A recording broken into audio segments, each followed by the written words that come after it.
We're back again for Aussie Mixed and Fixed GT Series action, this time heading to the United States of America and the Circuit of the Americas. A circuit that debuted in the motor racing world in late 2012, and the city of Austin has produced a brilliant venue for us to drive this fourth round and Fixed GT Series for Season 9. Daniel Leet is alongside me in the commentary booth with Scott Newton behind the scenes in production. There are the track details up on screen. It's a 5.4 kilometer circuit, of course, 26 degrees in terms of track temperature, so very cool conditions, lots of grip available for the drivers. But how about that tight and twisty first sector we see, Daniel? That is what is so fun about this layout in Austin, Texas. And of course, it's all about building rhythm into a circuit like this. Yeah, good evening, Jonathan, and all the viewers as well. Absolutely. I mean, Circuit of the Americas, it's a track that really gets you thinking all the way through the lap. As you say, the first section, very technical. You've got that assisted braking zone up into turn 1 there, and the run down through turns 2, effectively down to turn 11 before you get on that back straight there. Really technical. I think probably the circuit that's going to really suit the slightly nimble Porsches and Fords. After that, I think the BMW with its top end speed, and we know how quick that Ford is, going to really rock it down towards turn 12. Certainly, and of course, we have a 90-minute event coming up, like we said. It's the first endurance round for the season. Now, to talk about the rules for the endurance rounds, Daniel, we're going to require 2 mandatory pit stops, but only one of those pit stops requires the drivers to change 4 tires in the GTEs. Yeah, and that's a formula that they've had for quite a few seasons now in the category, and it certainly spices up the action. I mean, we've seen last time out, 45-minute race, the guys had the 1 stop. Obviously, tyres not a compulsory deal, but when you throw in the tyres around here, it certainly adds up. Where do you take them? If you're stuck in a bit of traffic, do you go early, late? It really makes the racing a lot more enjoyable, and we saw that especially last season in the old the GT Dev series before we upgraded to the GT series now, where that was really especially important with the mixed class racing that we saw. These are your championship standings up on screen. This is the Elite GTE field. How about Justin Wallace in that race on Oscar, who's driven quite well so far in his Season 9 campaign. But Michael Kirkham's a name that is ever impressing so far, Daniel, and 1,300 points for himself. He's a driver, when we began this season, I didn't expect him to be up there in the top 2.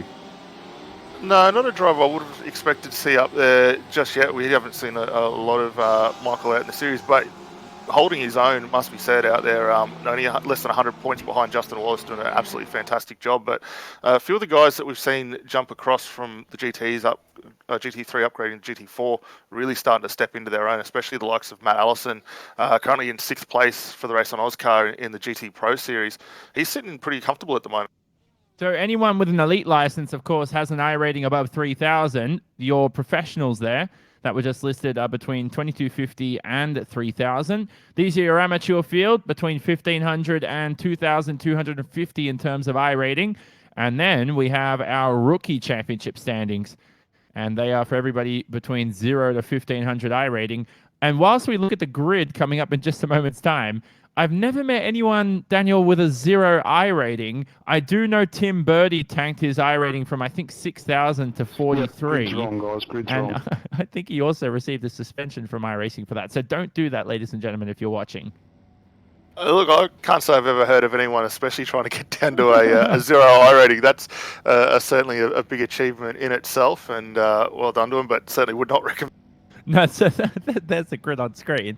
Danny Davison on the pole position this afternoon. That's a brilliant qualifying performance from the ever-quick Danny Davison in that 975 car. Alex Court is in the 2nd position. Now, there's a spinner already. What's going on at the front of the pack here? Oh, goodness gracious.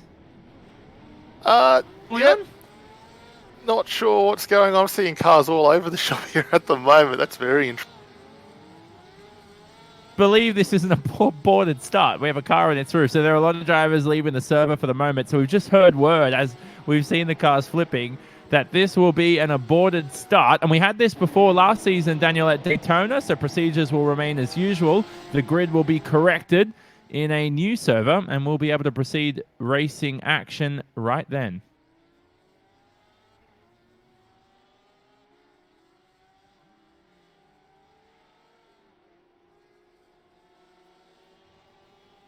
Still managing things on race control. And head to an... Oh, Jesus. Good on you, Rob Gray. That car's... it's still not coming down. It's finally come down there. You can see on screen. So that was Will Chen. For the stars, to the moon is Will Chen. But for now, though, we'll take a quick short ad break and sort all this out. Don't leave us. 90 minutes of racing action coming up for the Aussie Mixed and Fixed GT Series.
to round 4, season 9 of the Aussie Mixed and Fixed GT series here live on Apex Racing TV.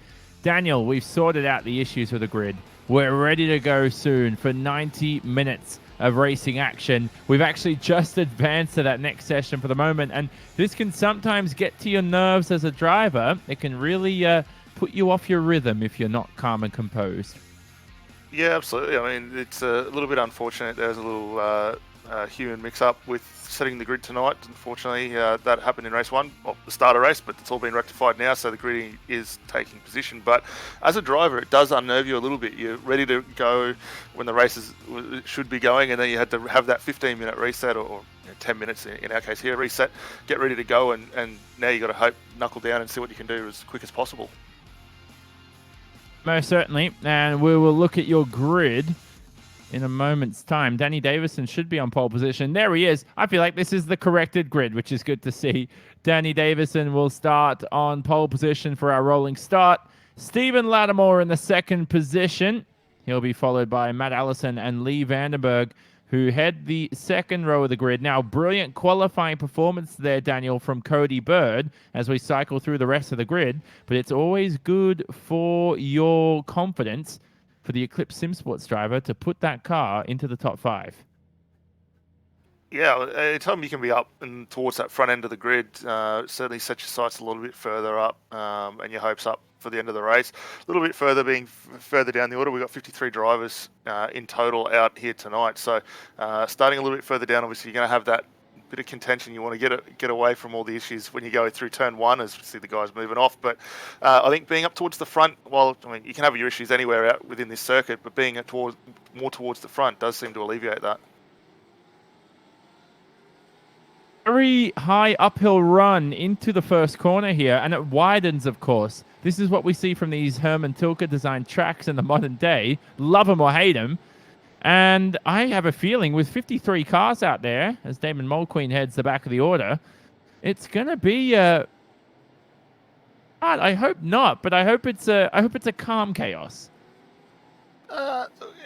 Yeah, you want to hope it is. I think from what we've seen, especially in Formula 1, at this circuit, you watch everyone try and make that braking zone as small as possible to get in there, and having that advantage of the uphill run certainly going to do that for you. So I wouldn't be surprised if we see a lot of guys 2-3 wide on the entrance into turn 1 here before they all funnel down and get on with the rest of the lap.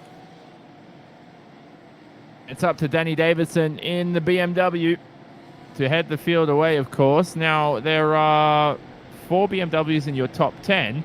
Stephen Lattimore, the rare Ford out there in the field. There are 4 Fords that I can see at least already just off my human eye into the top 40 here to begin the race. How about Brad Klenk? Good luck to him, the Apex Racing TV commentator, who starts from 14th.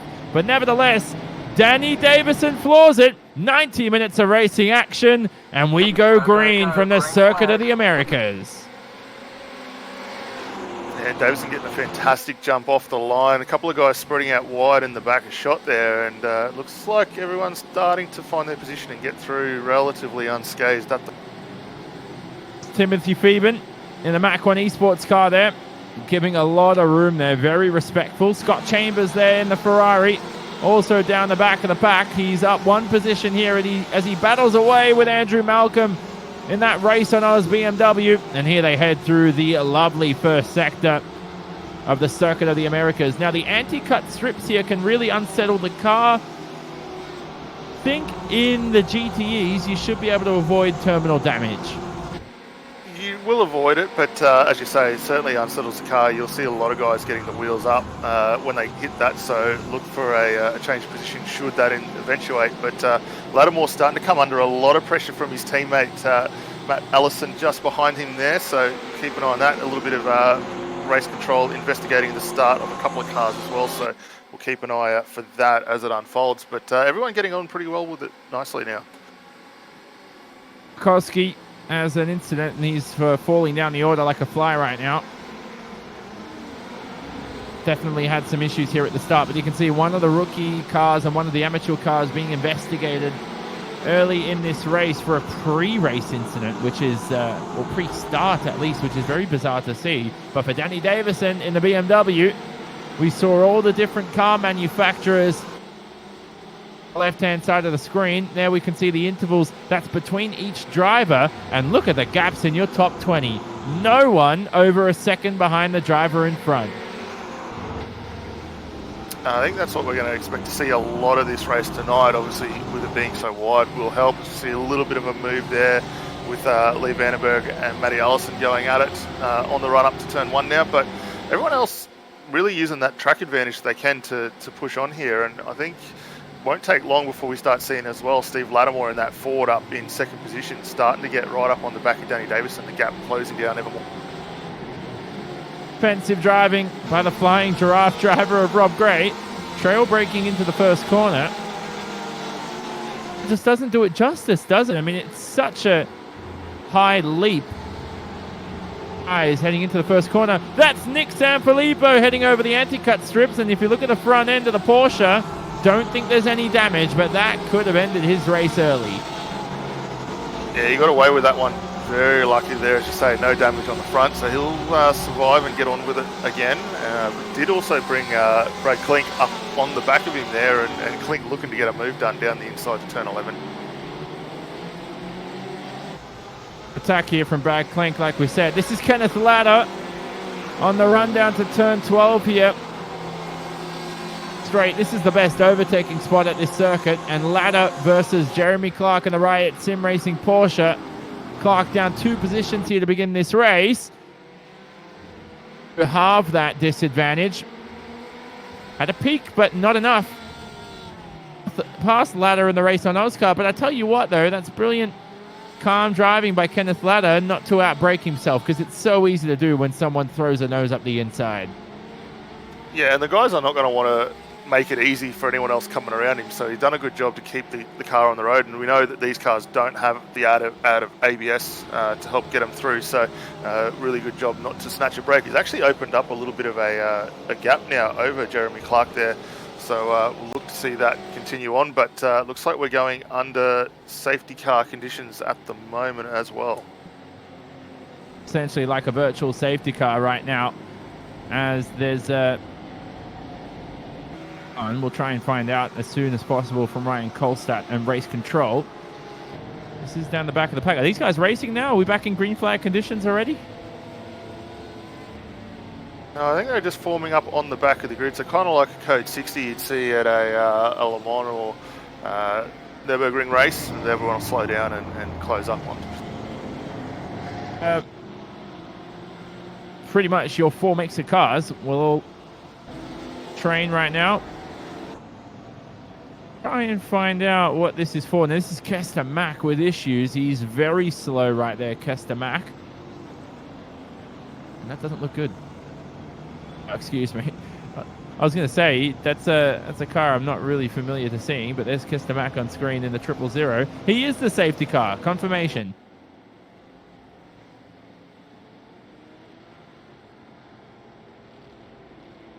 And now whether or not drivers will be allowed to make pit stops is another question, because like we said in this race, 2 mandatory pit stops required.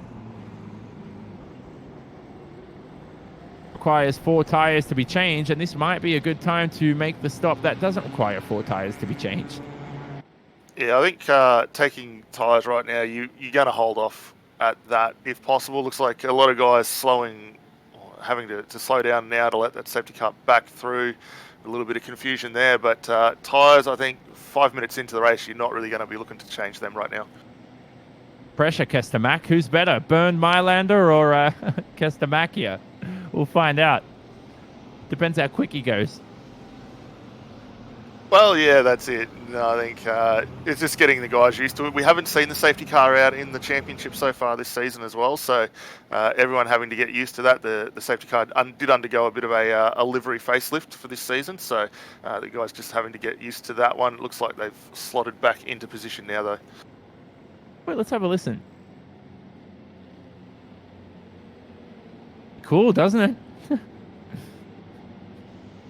The exhaust on the rear end. That twin exhaust, it's brilliant. And the diffuser, that's a sexy looking car. Let me tell you that for a safety car. It sure is. It's a bit unfortunate. I don't think we're going to see the Ford out there in real life in Ford factory position anymore, but certainly something we get to see and hear still, not only in iRacing, but we will see it back at Le Mans this season in the hands of some privateers. We saw it actually have a really strong run last time out in the hands there of a few of the Americans out there. So the Ford's still going well, but I think it's probably one of the best cars in the service at the moment. It sounds cool, doesn't it? The drivers, though, in the GTEs allowed to race the BMW, the Ford, the Ferrari, and of course the Porsche, and those specifically are the... I thought I had a technical issue. Apologies. Those specifically are the BMW M8, the Porsche RSR, the Ford 2017 GTE, and of course the Ferrari 488 GTE.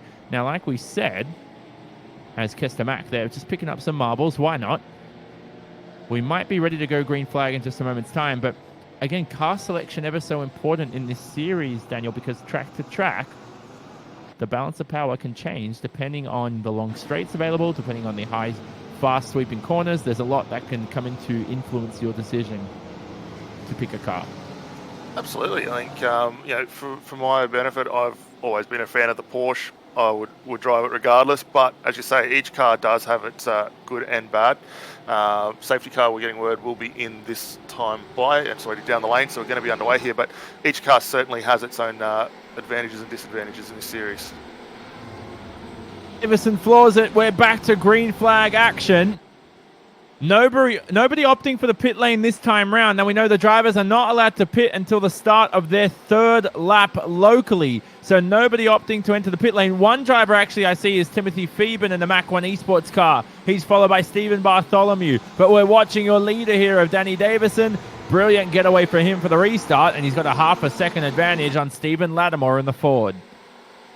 Well, that's 2 for 2 for Davison now. He got away fantastically well in the first start of the race and again in the safety car period. So extending that gap now, half a second over Lattimore. Lattimore will be really strong through this back section, but we'll keep an eye on that because Davison was able to get a bit further ahead up down the road. Scotty Gamble getting into it as well with Hayden Veld and a couple of other cars there. So this battle's starting to really heat up further down.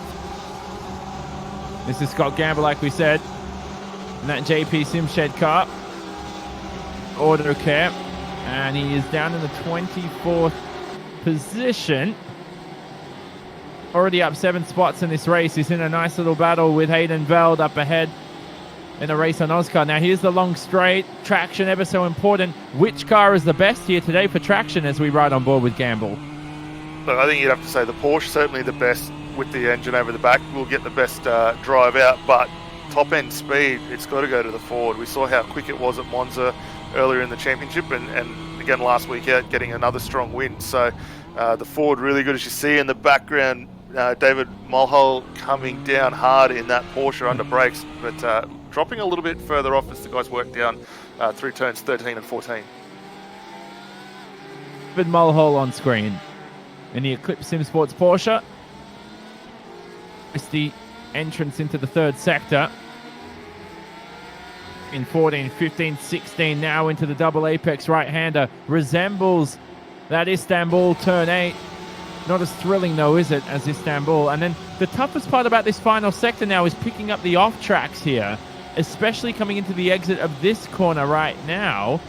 It's an off-camber corner. You try to push a little too hard, and because of the off-camber nature of this corner, the final corner, extremely difficult to keep the rear end stable.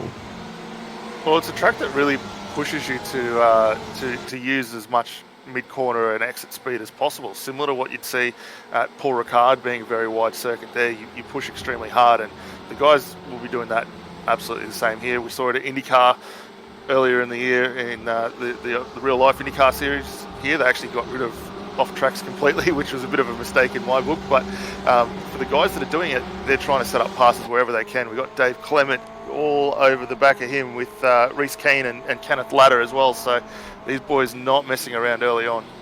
And this is a nice little scrap between Keane and Clements. The two will be alongside each other. Evan, how about the driver behind of Kenneth Latter? He'll be looking to make a move. There's a bit of argy-bargy going on down the back of the pack.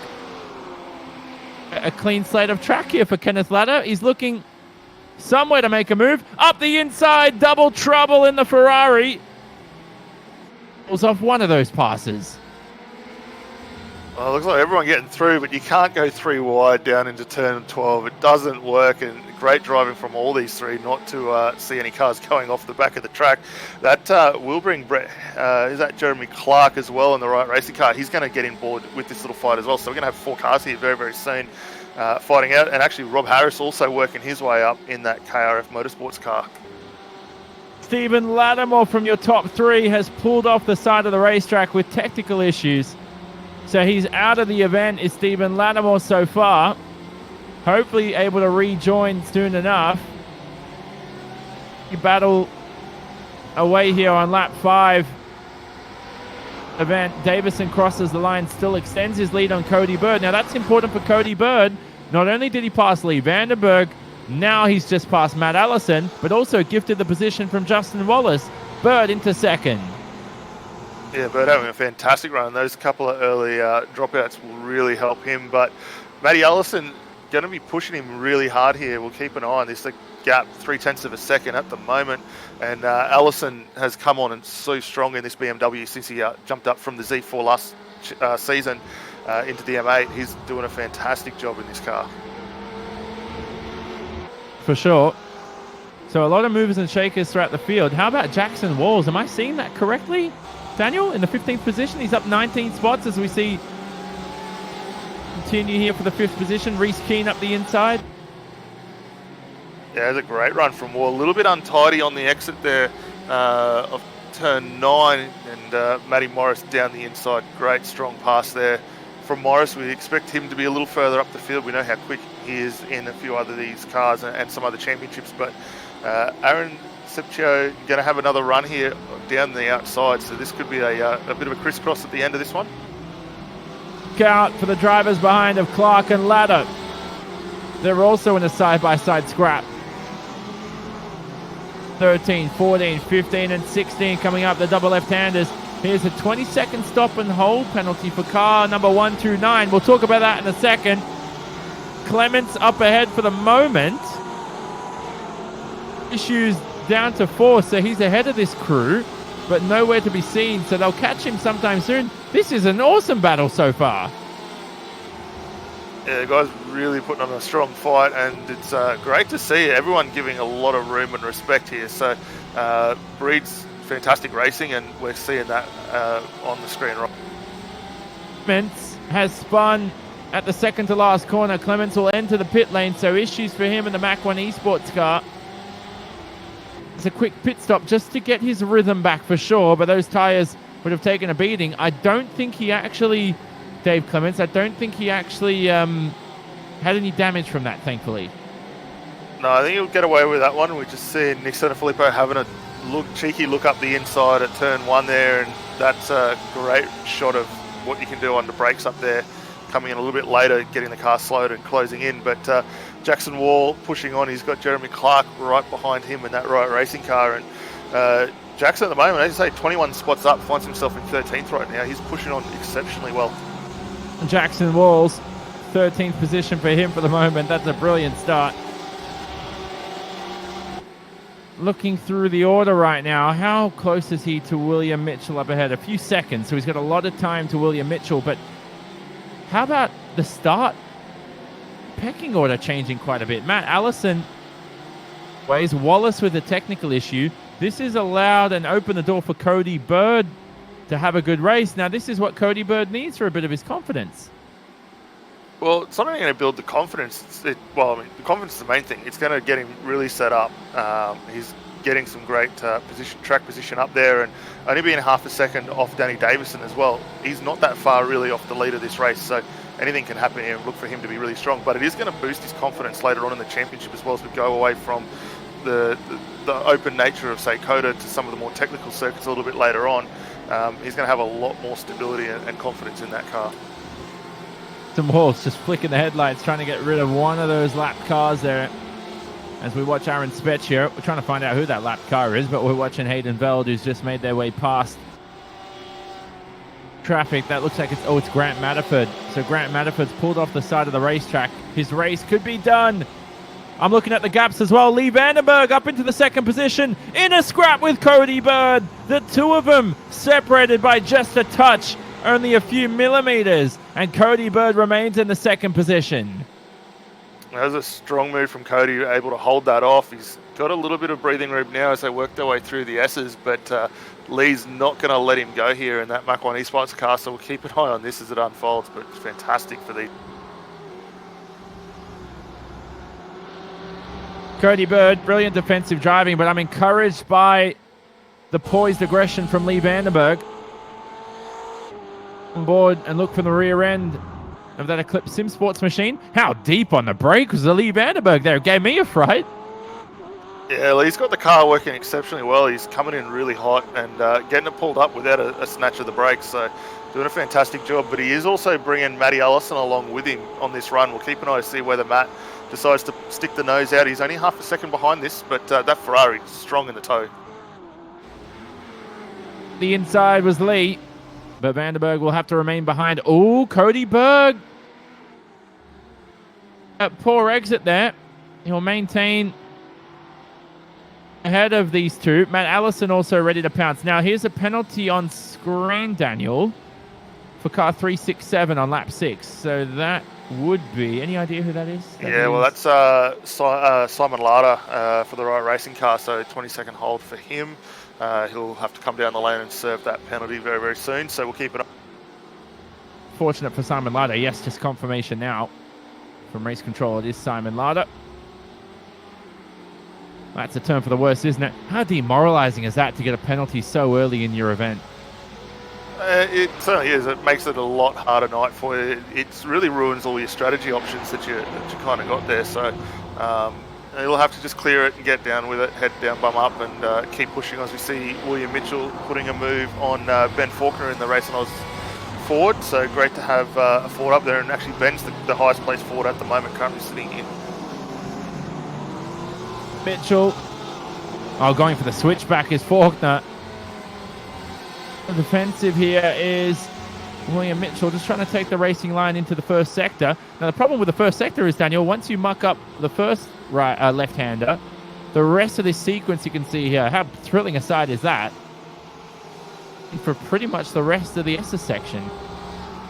Well, yeah, if you do, let's just say you lose that spot into turn 1 there and you do drop down, you don't get another opportunity to put a pass on it until turn 11, where we saw just a lap ago Lee Vandenberg trying to get down the inside of Bird. So you've strung out a long way to try and put a pass on, but with all those twisties that you go through, it certainly opens up the option, as we saw a couple of guys maybe catch the strips and the cut curbing. That will close that up, and maybe you might even get a pass done, potentially even into turn 9.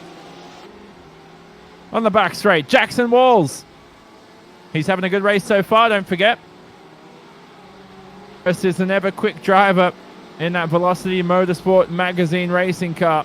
He's on the left-hand side of the screen. How about Jackson Walls, though, the privateer?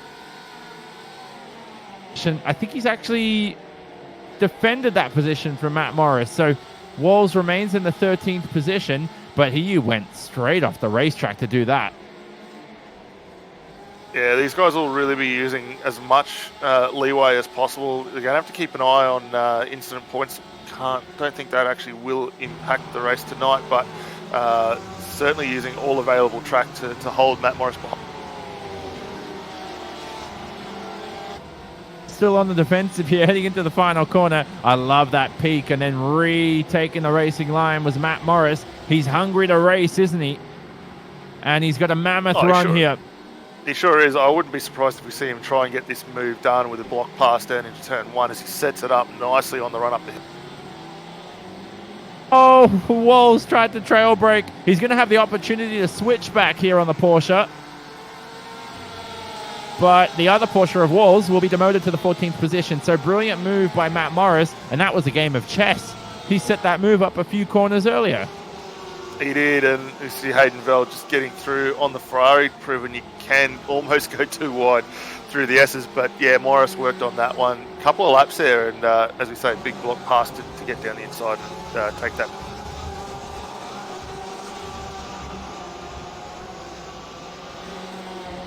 Still watching Veld on screen. Now, pit stop time, you think they're going to make it anytime soon? Is it too early? Yeah, look, I'm not too sure. I think you'd be considering maybe coming down the lane anytime soon for a stop. Just trying to see whether I can get some info on fuel burns at the moment. It's not coming to hand, but for the guys out there, we're now working lap 10.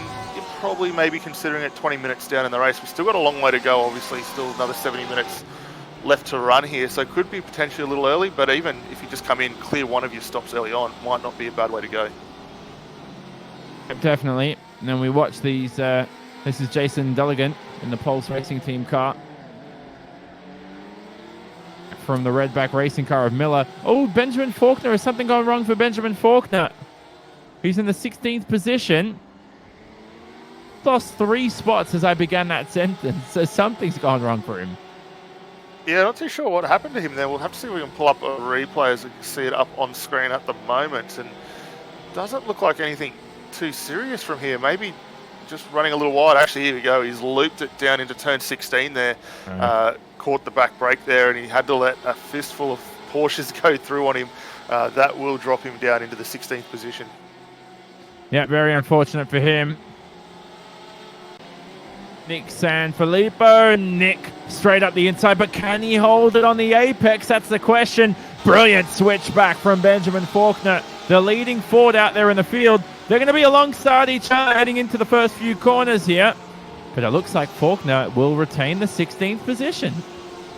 Yeah, it was a great return serve there from Faulkner to get it back up the inside. It does prove you can go quite shallow down into turn 3 there and still claim the move and actually hold off your competitor there. So as we see a Porsche quickly in shot off the side of the track, we'll catch out who that was.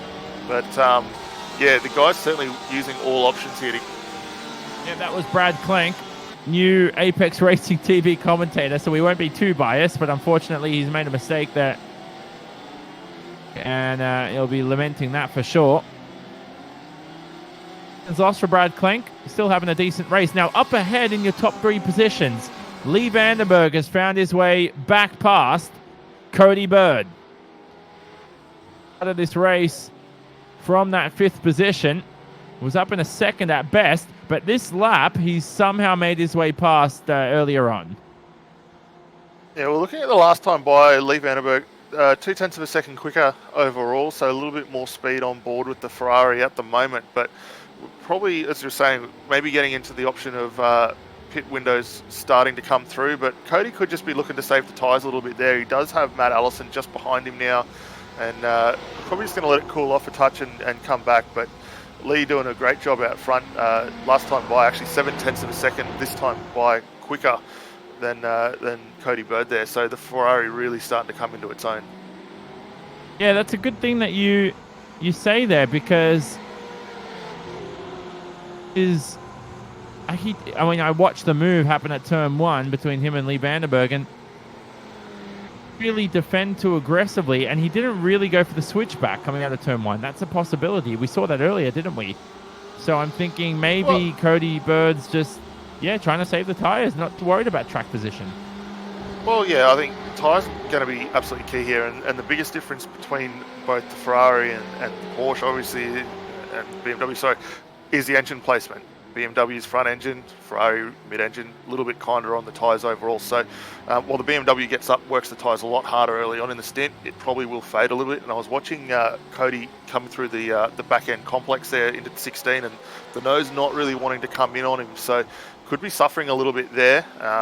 But now that Lee's got through, we'll have to keep an eye on that. But Danny Davison, while he hasn't had any competition, and yes, he is in a BMW, being able to take care of those tyres is actually helping him extend his lead further.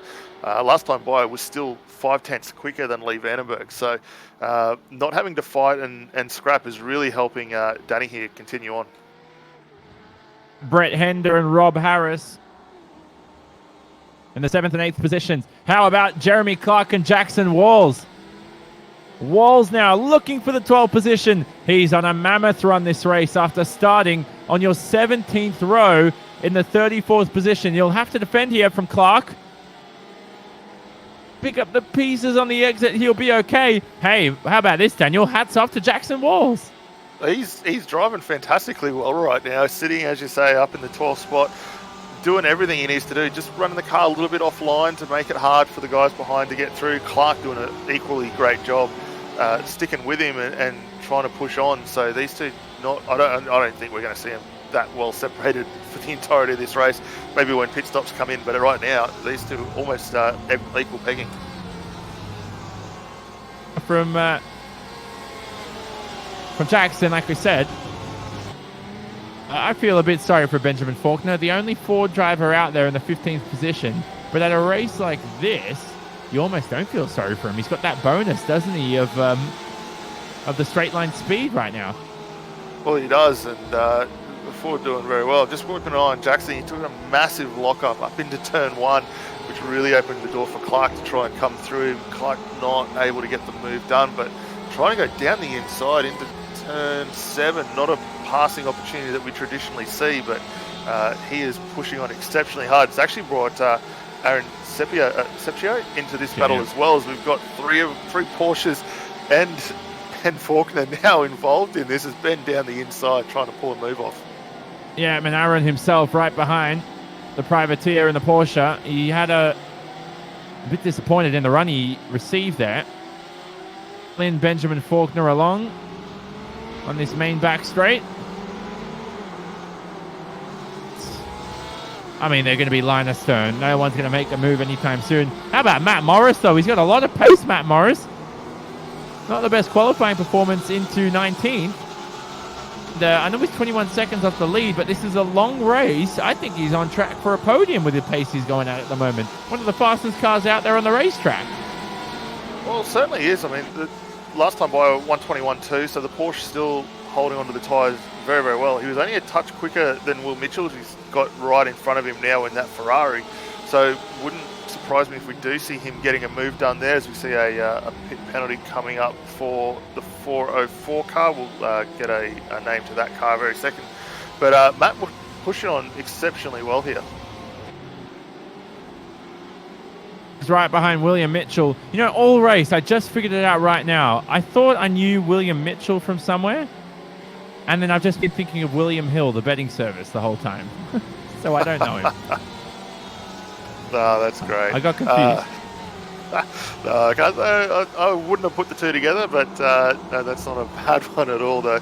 But we see Matty Morris pushing down through the S's, still working the back of William Mitchell's car there, not closing in a little bit. You can see that understeer on the Porsche, though, through that midsection of the chicane there.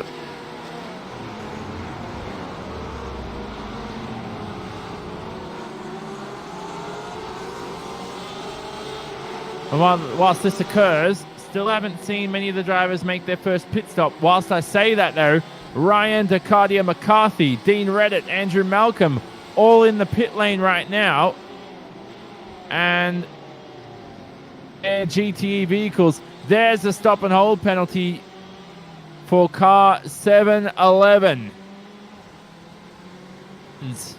And the race on Oz driver, one of the many who have, one of the few, I should say, who have received a penalty so far in this event. On that, also keeping an eye on William Mitchell versus Matt Morris. Morris all over the rear end here of... Yeah, it looks like Matt trying to get down that inside there. I don't think he's going to get it done just here, but he's setting himself up well as guys working their way down into turn 3. We'll jump on board for a lap here with Matt. It's going to be great to see what he can do with this car.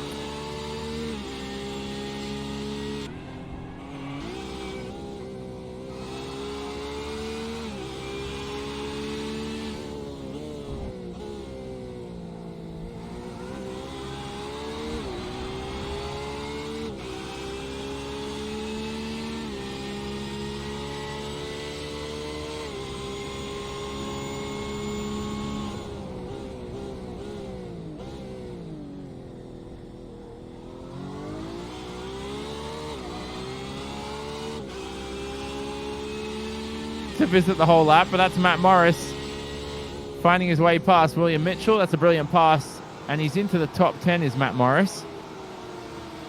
The car's out of the way, Daniel, so we'll follow him just for these next few corners yet again, but always distracting to make such a brilliant move like that with all the traffic. Well, yeah, that's doing a fantastic run. Actually, I think we might be seeing Matt with a team change here, because normally we do see him under VMR, but to me he's coming up under the JPS Simshed car here as well. So I think Matty Morris has actually had a team update, so that's great news for him, jumping across to that team. Awesome for him.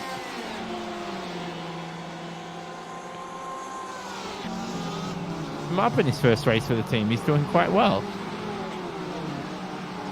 Oh, he sure is. I mean, it's he's been quick in everything we've seen him running. I know we saw last season not only running this car, but also in the Formula 3 series in Sim Asia, doing a great run in that. And he's always been quick in a GT car, so really expecting big things from him as a result of this. See a couple of cars running very slow around the outside of the circuit. That's the MMS car going very slow, the BMW there. But yeah, pushing on very, very well.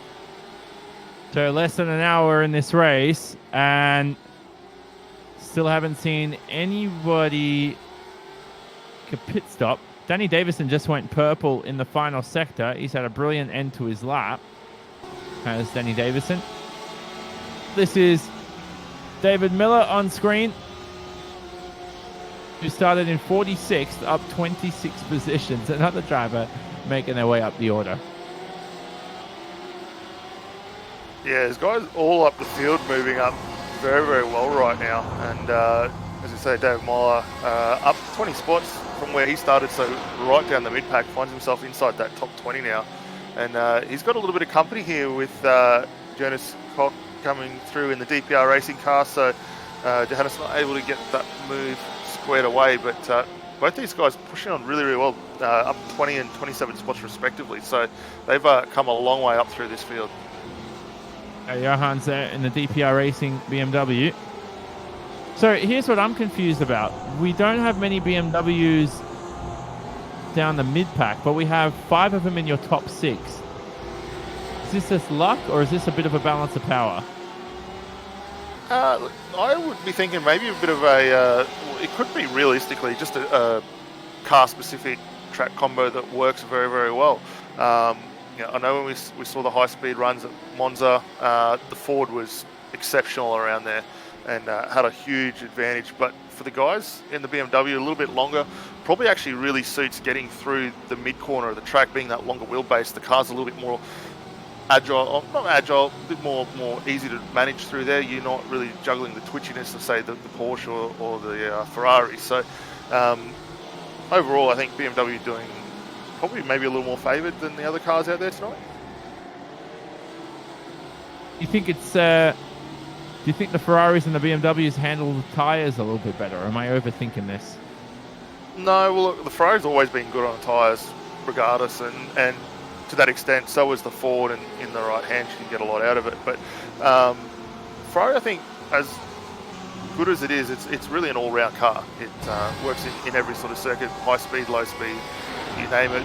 The Ferraris, the Porsche, as we see Rob Gray up on screen at the moment, really ideal for those stop-start portions. So getting out of turn 1 here, out through turns 12, 13, 14, 16, through the mid-corner of the back of the lap, where it's really, really strong. But overall, probably consistency, you've got to say, is in the hands of that Ferrari and the BMW right now. We're watching Roy Clark here, who was just passed by Bartholomew. Roy Clark has lost already a second since that pass, so not sure if Roy Clark's definitely into the pit lane right now. So for him in the iRacing Today Motorsport BMW, this will be a replay of the move, taking the move up the inside into turn 12. Yeah, that's a strong move getting through there, so great to see that one coming through. Will they be taking... Do we have a fuel limit? Let's check this. I don't think there's any issues with fuel, but how much would they fuel, do you reckon, for these drivers? For a 90-minute event, we're expecting at least a bit of a refuel, tyre change at least once, like we said, but will affect the strategy? Because you and I were discussing before the broadcast, I was talking about some Bathurst events coming up, and when you have to add in refueling to strategy, it can really play to your detriment if you don't do your homework.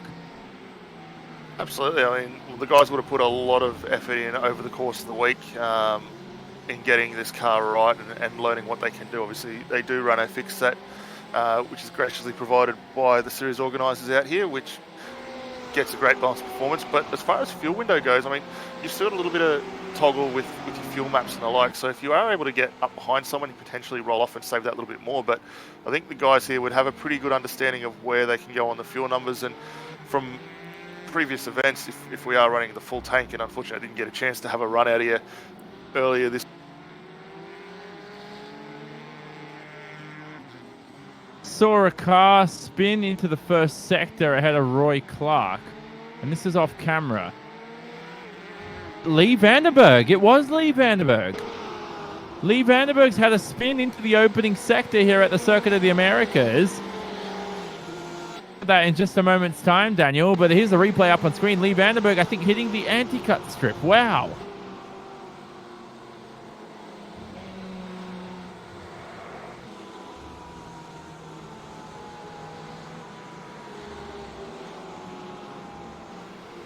We're going to Mach 1 esports car with issues heading into his pit stop. That now promotes 3 BMWs into your top 3 positions, but for Vandenberg, expected here in the midway stages of this race, that just seemed like a mental lapse of error. Yeah, a little bit of an error there, but Lee should be able to get back underway. I don't think he will have a lot of damage on that car, but we will keep an eye on it. But it's certainly an unforced error on. Watching Matt Morris now. Matt Morris, the flying giraffe car of Rob Gray. He's just sandwiched by William Mitchell behind. Morris not using the draft, not electing to use it. So I'm not quite sure if Morris is trying to make a move or not, but nevertheless they head into turn 12. Now there's a dip on the apex there, Daniel. It makes the corner just a little bit of extra fun. Well, it does. I mean, it's great. It gives you a little bit of a kick in towards the corner, mid-corner there to help get the car rotated through. But if you're carrying just that touch too much speed, it's certainly easy to do through there. Being side by side, certainly an easy one to unfortunately take out a competitor. So you've got to be very, very cautious on the running. And Matt Morrison into the pit lane. So Matt Morris, that car here early on in the event. Leaders are entering the pit lane. Lee Vandenberg's joined him in the pits. Lee Vandenberg after the spin. Now that was my tactic, Daniel. Not that I planned to spin around, but whenever I had a moment like that where I spun, I would straight away head to the pit lane to restart my stint, both mentally and get a fresh set of rubber.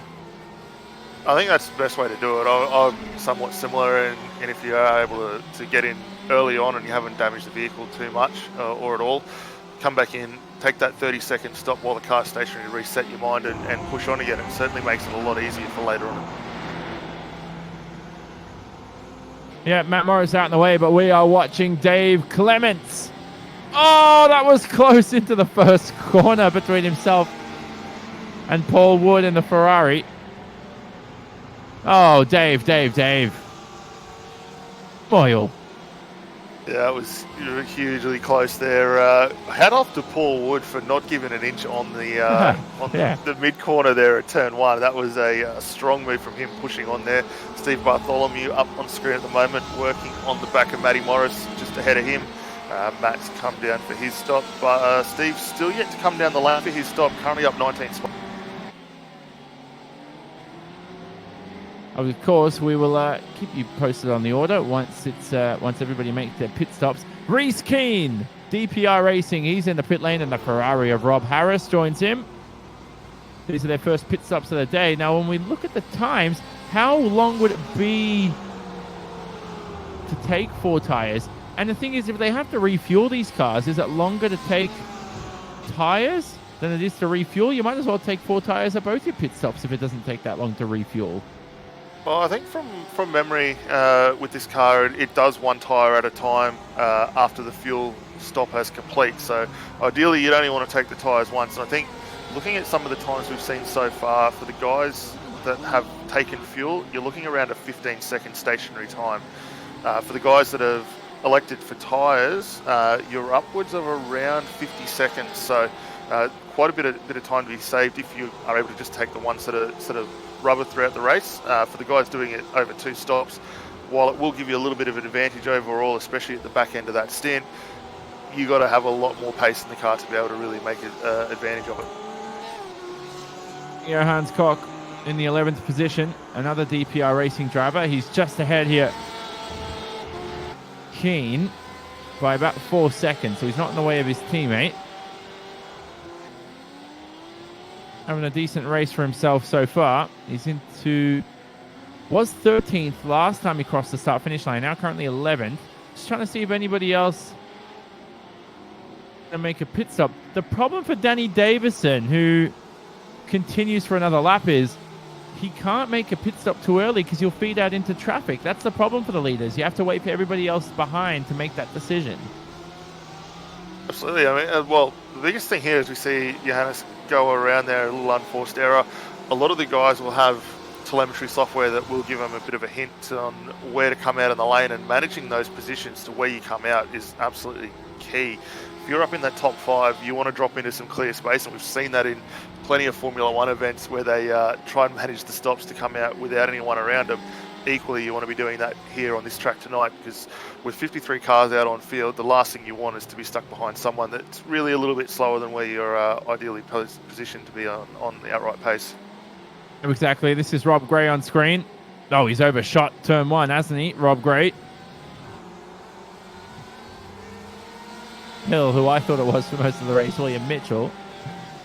Johannes into the pit lane. He's joined by Brad Klenk in the Hyperforce racing car. Service.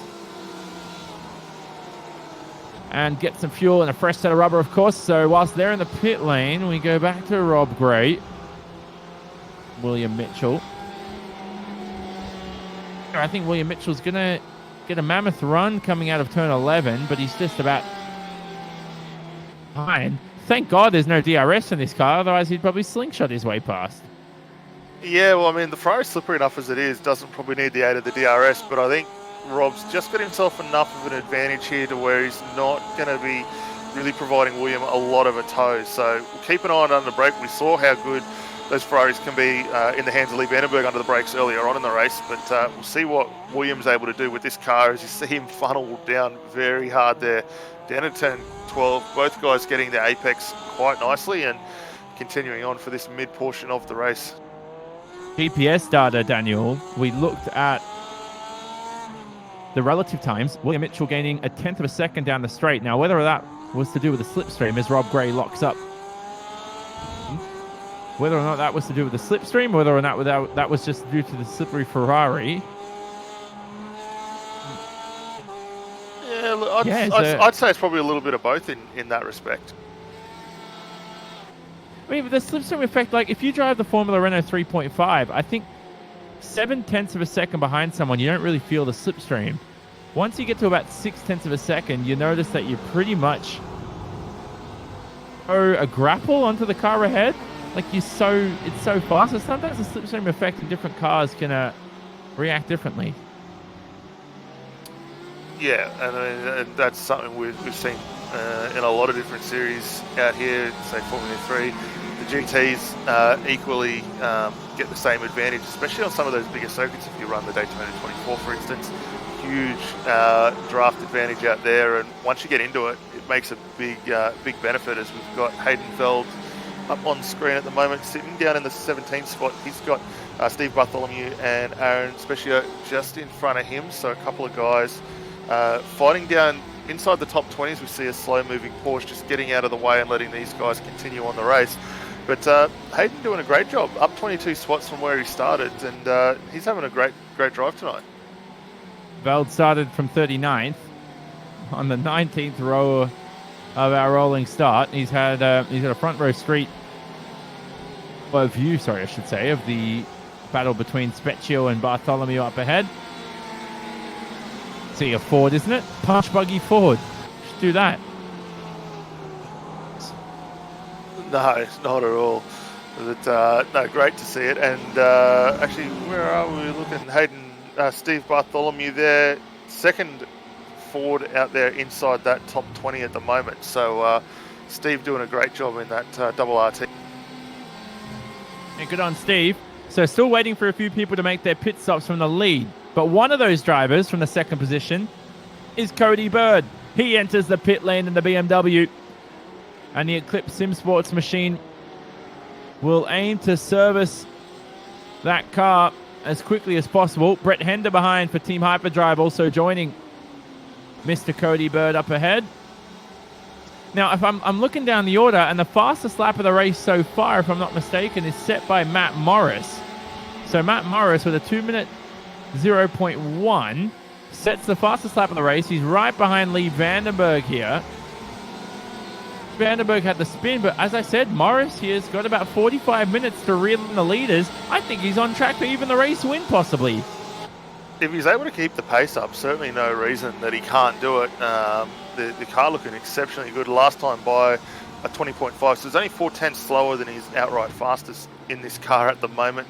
Has come down the lane, done his stop, which I would assume at this point is fuel only, and he's in a really good position coming into the back half of this race. We've only just clicked over the halfway mark, so plenty more racing still to go for Matt, and he's in a good position.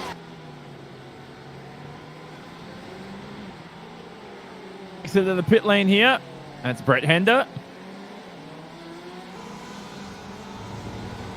Now alongside the Team Hyperdrive driver. Move past the BMW. Matt Morris needed that right now. Again, yeah, Brett Hender. Hot tyres there for Morris, able to really help him out, get through nice and comfortably. Yeah, you're right. Exactly, but Hender's going to have the fresh rubber for the entirety of this stint. So if he's got the same talent as Matt Morris, which we know Matt Morris is ever talented, Hender should be able to reel him in on fresher rubber. Yeah, I mean, it's going to take a lap or two for those tyres to get up. These cars not on the most current tyre model, so they should be all right getting up to speed relatively quickly. But at the moment, with Morris's advantage and only having the fuel in there, maybe not as much fuel as what we're seeing with Hender just behind, he should be in a pretty good position. He's not too far from Lee Vandenberg in the Mach 1 Esports car just ahead of him, but Brett just getting a bit of a tow along, which probably isn't really a bad idea at this point. Adder and Rob Gray in the pit lane though, so we'll keep an eye on these drivers because they're going to feed out, well, we'll see where they'll feed out along with Benjamin Faulkner in relation to Reese Keane and Cody Bird. Reese Keane up ahead now of Cody Bird, who exited the pit lane last lap round. Corner is the driver of Cody Bird. Now where is still Ladder, Gray, Faulkner all in the pit lane, so they're behind Cody Bird for sure. They might be able to if they get out of the pit lane soon enough. I think they're behind Matt Morris. I think they're going to end up, well down the order, so going at a little bit longer hasn't paid off, but looking at the time here, I wouldn't be surprised if these guys are actually taking tyres based on the stationary time. Just keeping an eye where it is. Cody Bird there, 48 seconds, so I dare say he has taken tyres as a result of that stop. Yeah, exactly. You know what? It's probably the best time to take tyres. You're halfway through the event. A fresh set of rubber for only 20 minutes, why not take it halfway through the event? And that's a really smart way to look at it. I think if you go too long on the tyres that you started the race with, probably going to be at their window of being done very, very soon, as we see Brad Cleek driving into the lane again for another stop there. Morris could find himself in a little bit of trouble here. I know he's done the undercut, and to his credit, it's been a great run that he's having at the moment. That could potentially come back and hurt him a little bit later on, but we'll need to keep a very strong eye on that. The car's still yet to come down the lane for their stop. We've got Matty Allison, William Mitchell and Danny Davison. So we'll keep an eye on those three cars as well, just to see how they feed out later on. Has Clank done the double pit stop challenge? I don't know if it was Matt Allison or somebody did this last year where, remember our producer, if he does, I'm going to test his memory. But we had a driver who pitted basically twice in 2 laps and ended up winning the race. That was their strategy. Yeah, I do remember we did have one driver, I think it was at Silverstone Hey, that was it. season, where I don't think he actually got the race win. He did attempt it, but it actually threw him further down the order than what we expected, and Was it it Adam was a little Gardner? bit unfortunate. It was Adam Gardner, now you say it, yeah, Yeah. and didn't actually pay dividends for him as a result of that. So, not too sure. We'll keep an eye on Brad to see if he's able to pull something off here, but yeah, it could be interesting opportunity. Well, we're not biased, I tell you what, but if Brad Klink wins, we're having an Apex Racing TV party here in the commentary booth for everybody to join in. So we'll see how he goes. Brad Klink, who I've seen his name around, race some Formula 3, race a bit of GTEs now, of course. Always good to diversify your experience in sim racing. And I'm an open wheel fan, and I think a little bit too much in my early days in sim racing, and it started to come back to bite me about 4 or 5 years ago when I had to start driving all these other cars, and it's just a different dynamic of driving, different approach. And I mean, that's something I've never really been able to get my head around. A lot of the guys in the team that I drive with, heavily V8 focused. I don't mind the car, but not as favourable as what I find with the GTs, be it GT3, GTE. I certainly more enjoy that. As for an open wheel car, I like having a little bit of fun with them. Maybe do the odd weird thing, like test them out on the dirt, just to see how bad my driving is with it. But it's a car that I've never been able to really get my head around mentally to understand how good it can be. And whilst you were talking about that, we'll talk about that a little bit later, because our leader, Danny Davidson's into the pit lane. Klink on screen, but Danny Davidson servicing that Elite Racing BMW. He's allowed Matt Allison to continue to lead a lap. William Mitchell continues as well into the second position. But where will Danny Davison feed out? Possibly ahead of Reese Keane. We'll have a look, but it looks like Davison is taking 4 tyres. I think based on the stationary time that he's in there for is only 22 seconds. I don't think he's taken the tyres with that one yet. We'd expect to see around 30 odd seconds for a stationary, although he is still sitting in the lane. So yeah, I think you might be right there. Yeah, so a very long pit stop for Danny Davison. He's already behind Cody Bird. Now we know Bird didn't take tyres at his first stop. And who's that ahead here? Is that a lap car? I'm just making sure. There's a lap car coming out of the pit lane there. Davison now all the way down to... Oh, what's going on here? And what looks like Will Chen was just slow there and cost Davison just a couple of tenths. Yeah, I didn't get a chance to see that. My system taking a little bit of time to bring me the pictures for that one, but that certainly, if he has lost a little bit of time, they're not going to help Davison at all. But we saw how quick he was early on in the race, and realistically, I don't think we'll have much difference in him actually coming back up through the field. A little bit of gap between himself and Brett Hender, which realistically probably a good thing now. Gets those tyres up to speed, and he can push on into his own rate without having to worry about a car in front of him. Yep, exactly. Now, do you like this option from Davison to take the tyres? Because I don't think he's got much traffic to deal with. Matt Allison into the pit lane right now. We'll be all right. We'll see how he goes.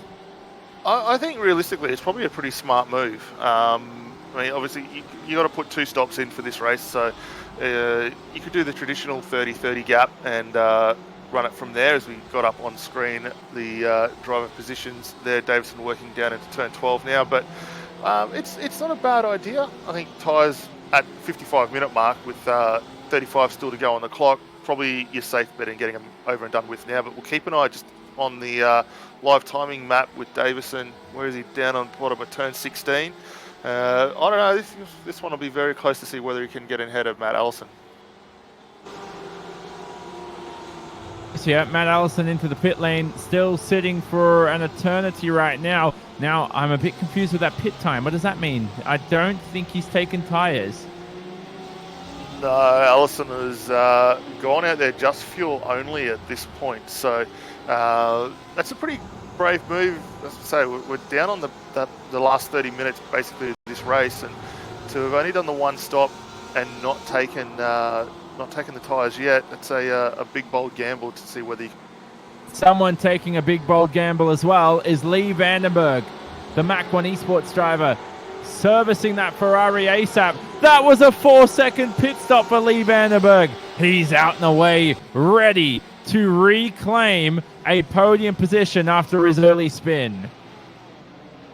Yeah, that's a lightning quick stop there for Lee, and he's got Nick Sanfilippo just ahead of him. I don't think that'll be too much of an issue there. We know how quickly he is at the moment in this car, so look for him to push on. And I think the advantage to him here is he's actually been able to get ahead of Rob Gray in that Porsche. So Rob, if he had got behind, probably would have slowed him up. Just versus Reese Keane.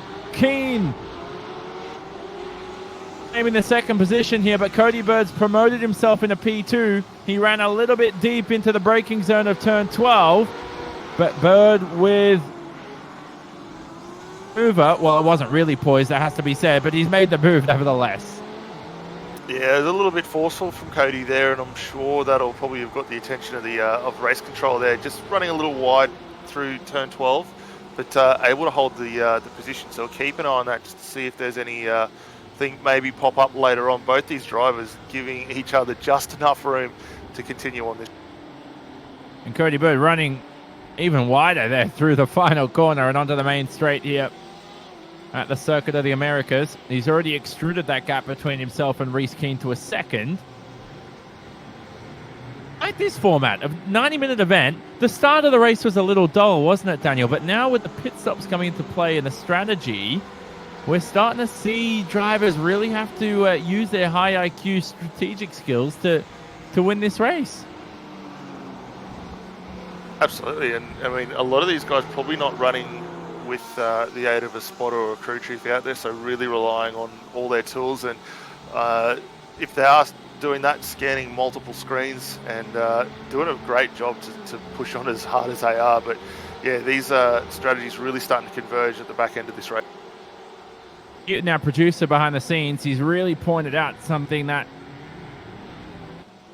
is of interest, is that William Mitchell in the lead is still yet to enter the pit lane.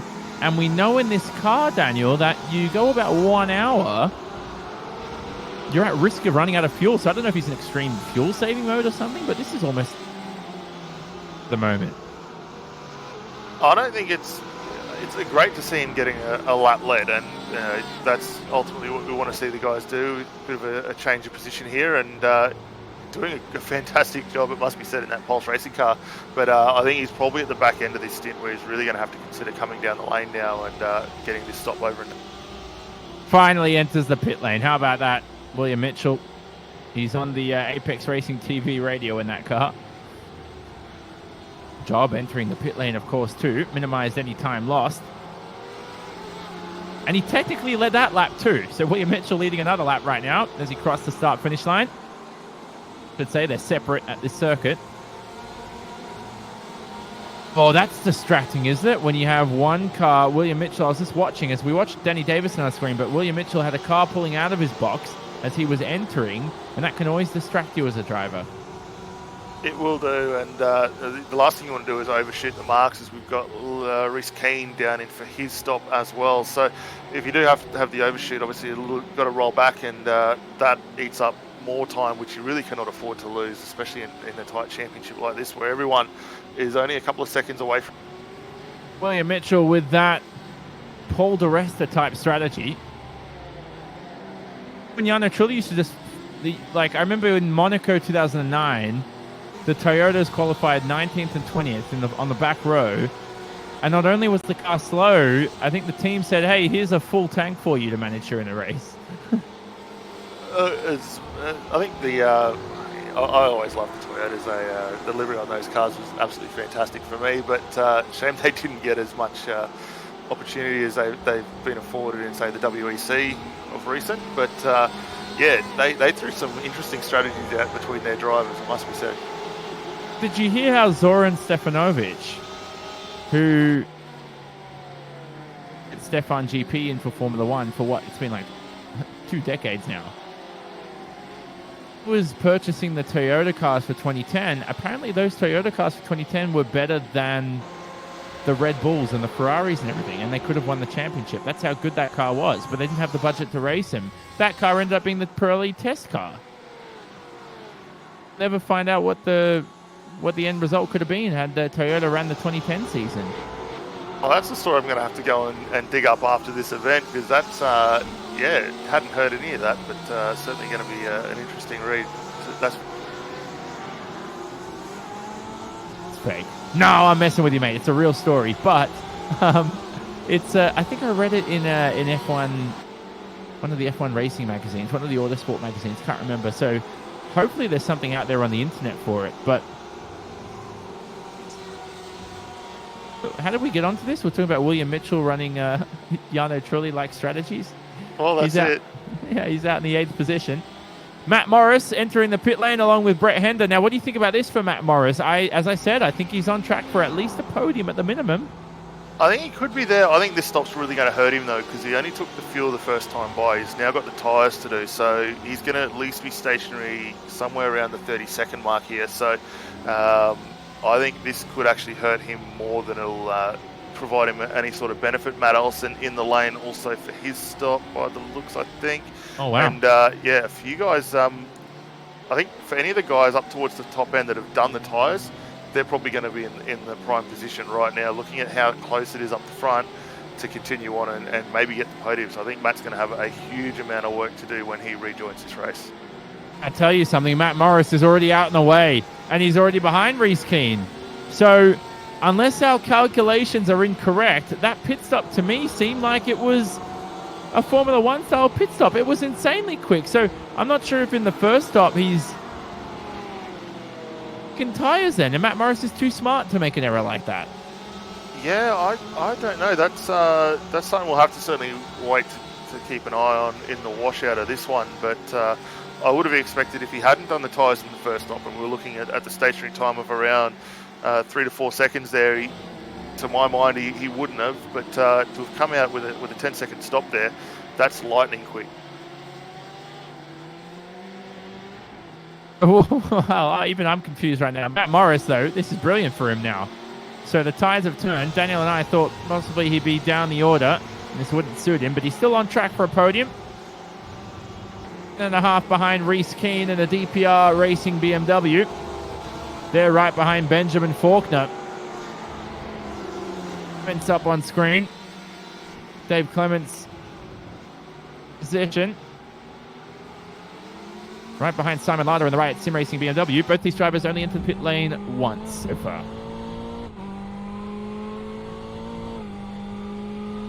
Yeah, putting on a pretty good show. Davey Clement dropped down a little bit further. We see him getting a move done into turn 11 there. Great, strong move in the Mark 1 Esports Ferrari there over Simon Lauder. But, yeah, Dave, not somewhere we traditionally see him down around that 24th, 25th. Clements here.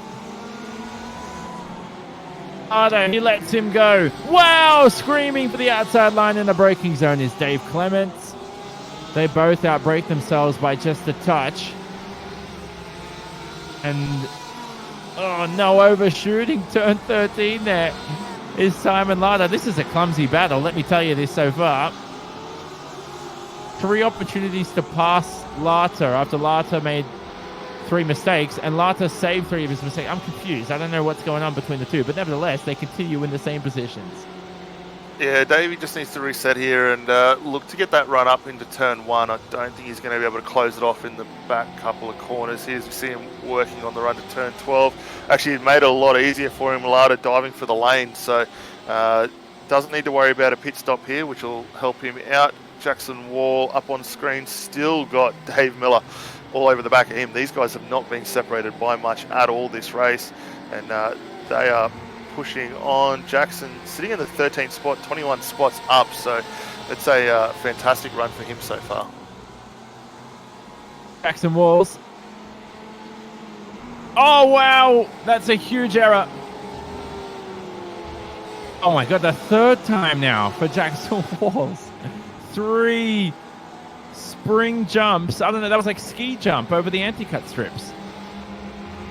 Yeah, I think he's worked out an angle. You can just hit that on enough and not really lose, but it did unsettle Miller there, as we see Miller, yeah. Position. Sorry to interrupt, Daniel. Sorry, that was David Miller. I got that wrong. David Miller was the driver who was bouncing over the anti-cut strips. Not what you want to see, of course. Matt Allison now makes his second stop for the day. Yeah, great driving here with Jackson. We'll take the onboard shot. We'll have a run through the back half of this race. He's got Steve Bartholomew up on front of him, so we'll see whether he's able to close it up as Bartholomew overshoots that turn 12.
Riding on board with Matt Allison in the race on Oscar. And our leader, Cody Bird, has entered the pit lane for the Eclipse Sim Sports machine. W will look to have a quick stop this time round, but we're not expecting Cody Bird to reclaim the lead because here's Danny Davison across the main straight, Daniel. Danny Davison back into the first position. Yeah, Davison going on exceptionally well right now. He's looks, I think, to have completed all his compulsory stops tonight, and as you say, back out in front again, pretty well unchallenged. Cody Bird doing a great job. So drops back into third, and that actually brings Will Mitchell up into the third spot in that Pulse Racing car as well. So doing a fantastic job there. Those top. And Jeremy Clark also servicing his Riot Sim Racing Porsche. Licensed driver, number 313. Obviously, you can tell the first number for every car. Identify what license they run. So number 1s are your rookies, 3 is the amateurs, 7 the professionals, 9 the elite. And it all depends on which I-rating group and category they all fall into. Bird now 8 seconds behind leader Danny Davison. He's made his second pit stop. Oh, well, you know what? I feel like we've severely miscalculated Matt Morris's chances here for a podium. But with some rapid pace, you never know. Well, look, if we can get the pace down, and obviously we're going to expect a few other guys may come in. As we see Rob Harris up on screen at the moment, that KRF Motorsports car, fighting on the back of Kenneth Latter here.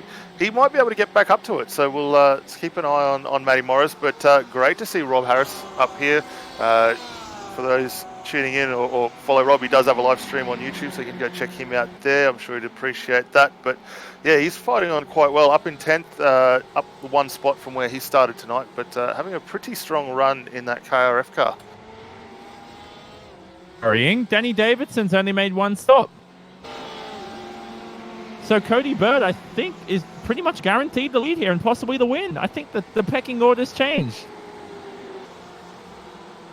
Yeah, we'll have to keep an eye on that. I'm showing 3 stops for Davison, so I might keep an eye on that. Something here. We'll keep an eye on that and see how that goes. But I think he should be pretty well set. We got Alex Court for the DPR racing car up on screen at the moment. Finds himself down in 27th. He's working on the back of Jackson Delegan in the Pulse racing car. So these guys fighting down in the minor positions, but still not wanting to let a position go unchallenged.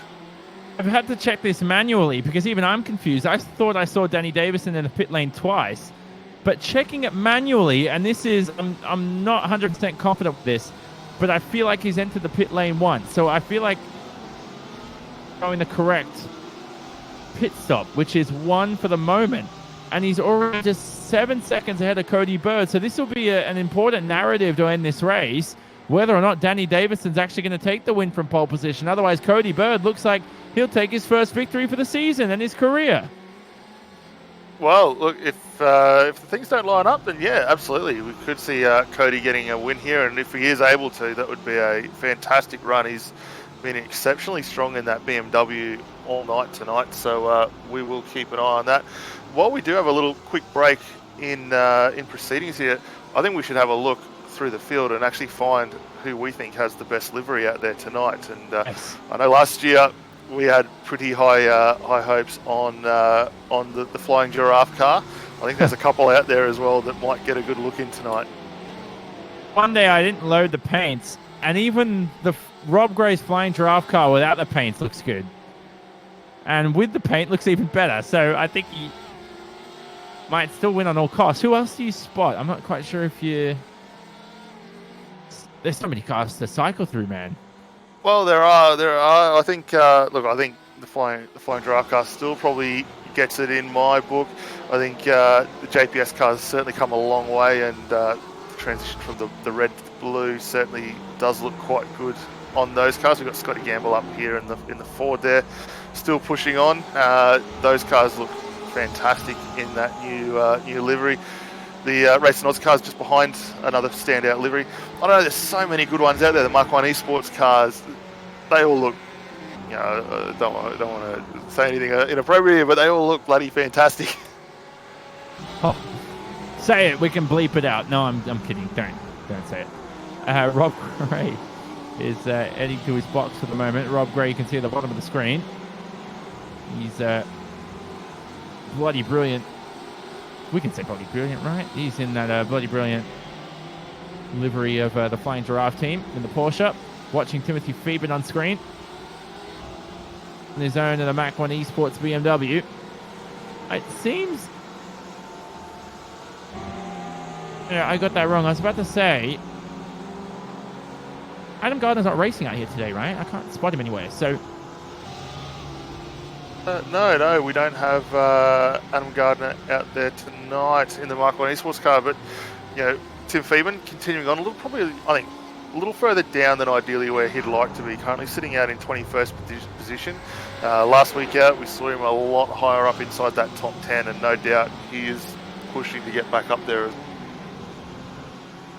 Regardless of that, we found some sexy looking liveries, let me tell you that, and we'll head to back to the final 15 minutes of this event. Now you can see at the top left hand side of the screen, this 90-minute endurance event is almost over, and we still wait for Danny Davison to make his final stop for the day.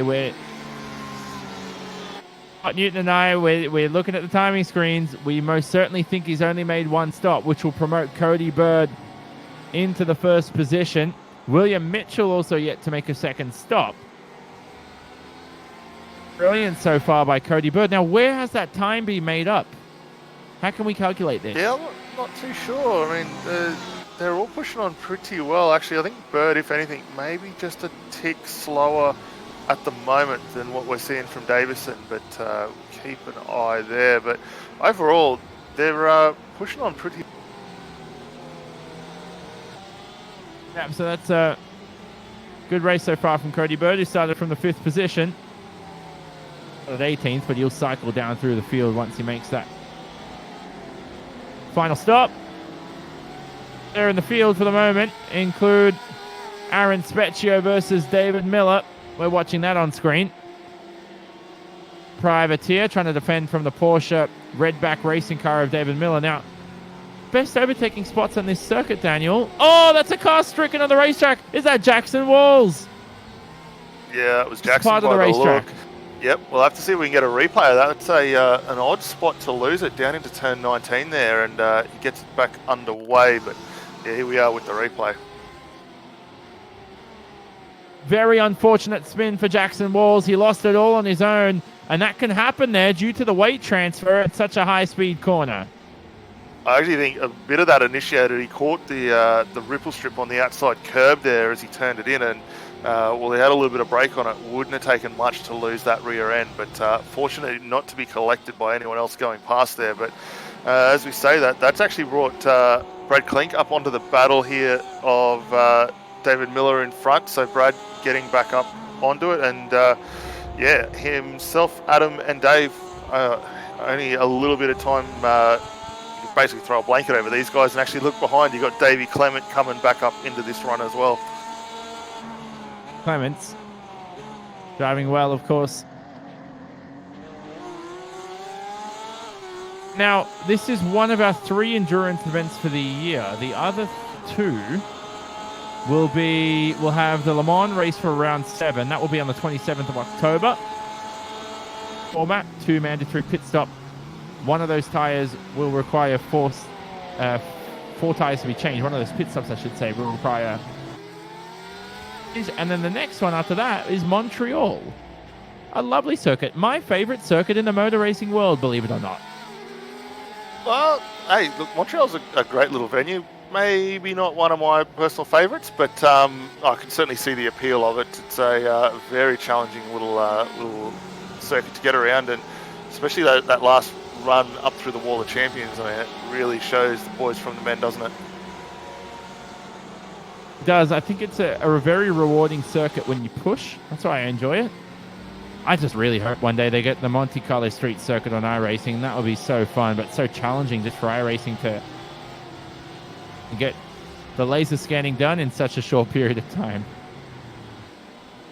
Well, look, if there's anyone out there that can do it, I don't see why they couldn't. They've pulled off some fantastic feats. You know, look at getting Le Mans scanned through that week event.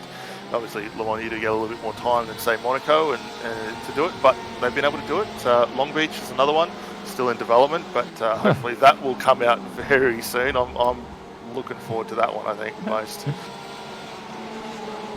Well, wait and see. Hashtag soon, of course, which has become a regular meme amongst the iRacing community. As we talk about this, the racing proceedings for the moment, everybody's really spread out here in their own little scraps. How about Brad Clenk, though? So you spoke about Dave Clements before. Clements up the inside into 11. Wow, that's some brilliant, respectful racing by Clenk and Clements themselves. Now Clements in that slippery Ferrari is going to have a mammoth slipstream across this back straight. And so will Sal Galenti just behind him. He's going to get the double draft here as well, so look for him to make a move also. But I think Brad's going to have to run it a little wide. You see him moving towards the inside of that corner and overshooting it massively there, unfortunate for him. So Davey does almost get through. We'll have to keep an eye on that, but that will certainly get the attention of the race stewards for exceeding track limits on that. Oh, and there was contact between Clenk and Clements, and that's why Clenk forced off the racetrack, I think by his own sort of error right there. Clenk sort of just went squirrely under braking, a lot of rear bias on that Porsche. And Clements, but then whilst the two were still slicing and dicing into turns 13 and 14, it looked like Sal Galenti was going to make a pass. I'm not even sure if Dave Clements knew he was there. No, Davey wouldn't be looking in the mirrors at this point. He'd have eyes firmly fixed on the back of Brad's car there, so we'll keep an eye on that. And I think Sal actually could be in the position here to gain a couple of spots if these two do unwittingly tangle on this next couple of. Oh, up the inside is Sal Galenti. He's taken. Now there's a couple lines you can take through there. The trail braking line we just saw Sal Galenti take, or you can take the wider apex, which just opens the door and invites people to dive bomb, which you have to be careful about. Oh, what happened there? We see Dave Clement going almost straight through the first chicane there, turn 3, and almost getting into Brad. I'm not sure what that was all up. So an error there for Dave Clements. Not sure what happened. We'll hopefully have a look at a replay of that soon enough. But Dave Clements, who move on the Hyperforce Racing Porsche screen, when you look at it again here, Daniel, I think he just teamed. Yeah, I'm not too sure there. It's almost like the car didn't want to turn in towards the corner there. Great driving from Dave not to get tangled up there with Brad. And unfortunately, does lose a couple of spots, but gets the car turned back around pretty quick. What's happened to William Mitchell? An error here. Race for Will Mitchell. This may have occurred at the first corner. I think he's lost it. Here's the replay up on screen, and Oh no, for William Mitchell, having a look at it, he's lost the rear end under power and he's given up a podium position. It's really unfortunate there for William. He was in a great position there, and as a result of that, does drop a couple of spots back now behind Lee Vandenberg. So we'll keep an eye on how he can go, but that is certainly going to be kicking himself behind the monitors here at the. And look, I'm a little confused here because Danny Davison, I'm pretty sure has to enter the pit lane. I only see one pit stop on lap 26.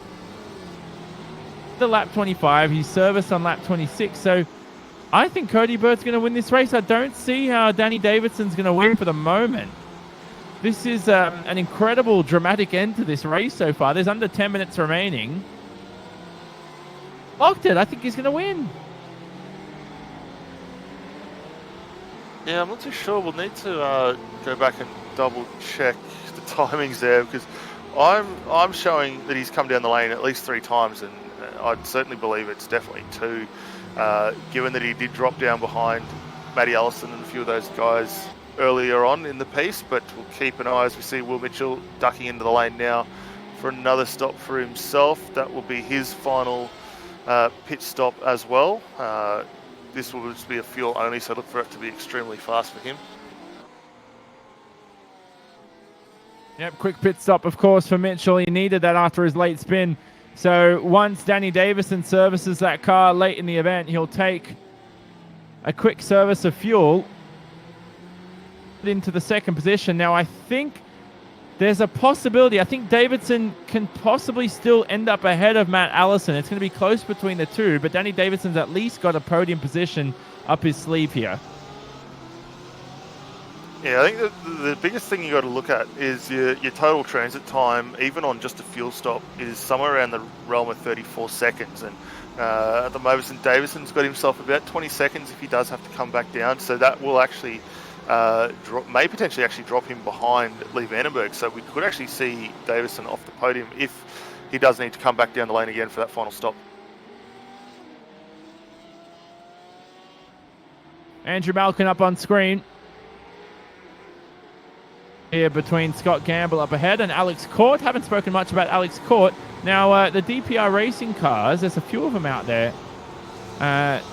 today, Daniel. Anything to say about the DPR racing team?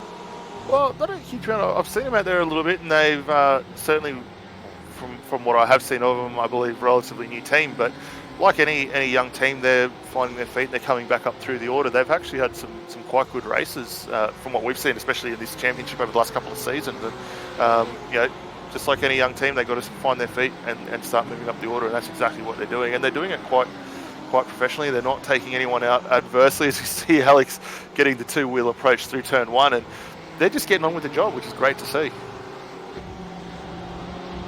On the left-hand side of the screen, Matt Morris is a few tenths behind here from the driver of Reese Cream. We're just watching Dean Reddit on screen in P35. He's right behind Will Chen here, an advantage. Will Chen, we saw earlier, just involved with almost collided with one of the leaders heading out of the pit lane. I think it was it Matt Morris or Danny Davison? One of the two? I think it might have been Matt Morris from memory. We'll keep an eye there. But here we go, another DPR car, Reese Keane, doing a great job. Actually finds himself up in 5th. So, we were saying a little minute ago that they're coming on strong as far as the team goes. Here's the results. They got some quick drivers there in Reese and finding themselves up in that picture.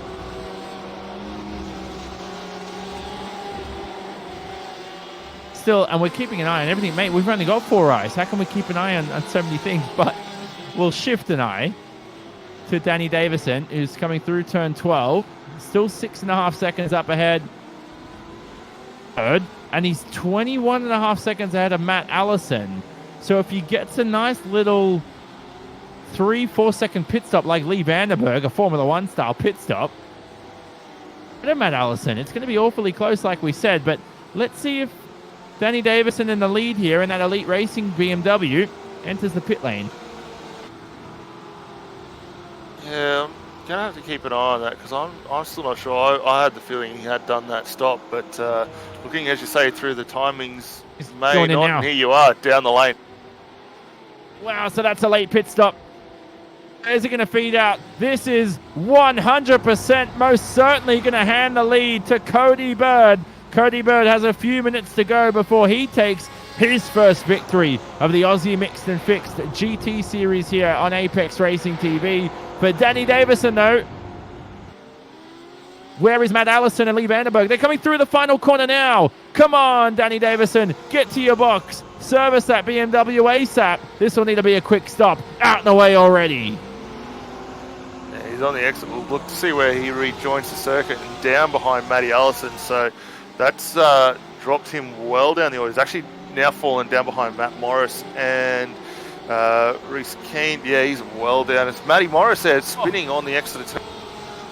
Oh no, such a brilliant event for Matt Morris so far in the Porsche. Your leading Porsche has spun up a couple of positions there, and we see that here with worn tyres, Daniel. Towards the end of the race, you'll always see the rear end step out on the exit of turn 1. Yeah, Matt was also going for a move there with against Reese Keane there, and unfortunately just collects that outside curb and loops the car. So we'll need to keep an eye on that and see how he goes. But Danny Davison now back inside that top. Speeding penalty here possibly for, we're hearing for Danny Davison. We'll investigate it. It was possible he was speeding on entry. We'll have a look at it nevertheless here, Daniel, but that could, because you wouldn't service that penalty straight away in your box, right? I saw this happen the other day. You'd have to actually service that coming into the pit lane for a drive-through if it happened on the exit. Well, yeah, I think if it's on the exit, and I could be wrong here, I believe, yeah, as you say, you do need to come back down the lane and reservice that, but we'll keep an eye on that just to see how that does unfold. We're not 100% sure on that, but certainly that could be a big story for the finish of this race tonight. Yeah, so we believe it happened on the exit, because on entry he was... Well, that's odd. What's happened there for Danny Davison? I'm watching his pit lane replay. He had the limiter on seconds too early. So I reckon Danny Davison's lost about 2-3 seconds there. He was on the limiter before the yellow cones. And then he's been speeding on the exit by a few kilometers an hour. So we're not sure if you'll get away with that or not. But nevertheless, this is a bizarre finish. Lots of drama. Yeah, certainly very interesting to see the finish of this. We see Lee Vandenberg up on with Reese Keane right behind him. So that's the battle for third position at the moment. Reese really starting to apply the pressure to the back of that Mark 1 Esports car there. Vandenberg doing a fantastic job to hold him off at the moment. This is a great scrap here for the final spot. And you can see the timing screen on the top left-hand side of the screen here. 43 laps completed, but it's a 90-minute event. And for the moment, this is the final lap for Cody Bird. Cody Bird heading through turn 11. He's driven splendidly, hasn't he, so far? And he's already got one hand on the trophy if he can keep it together in these final few corners. Well, he hasn't really put a foot wrong at all tonight. I mean, he's driven fantastically well. The car's been underneath him all night. And as you say, right now he's 15 seconds clear of Matty Allison, so he can afford to just coast and get this car home and not really worry too much about it. But we really need to keep an eye on that battle for third position there with Lee Vandenberg, Reese Keane as they fight their way around. We'll keep an eye on the timing screens anyway, just to see how that goes. Cody working his way for the final time down through turn 16 at the moment, and yeah, going fantastically well. It looks like your other positions are settled in the top 5, but like Daniel said, they're all in a tight little tussle.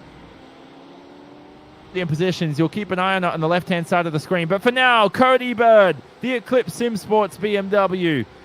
Oh, he's driven so well.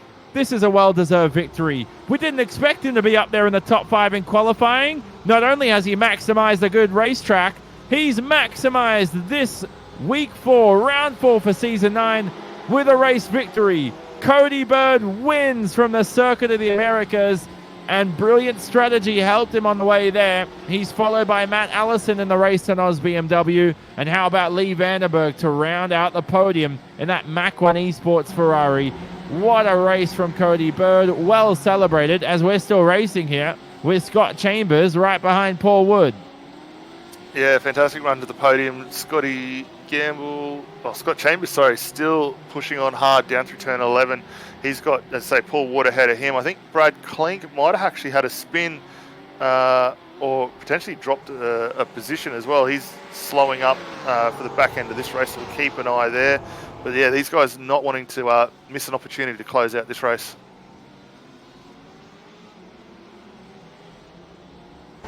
So Chambers here through the final few corners. A little too late. But for Danny Davison, I think the talking point for him is, and he's probably definitely, well, not probably, he's definitely disappointed with that result because he should have come out of the Circuit of the Americas with a race victory.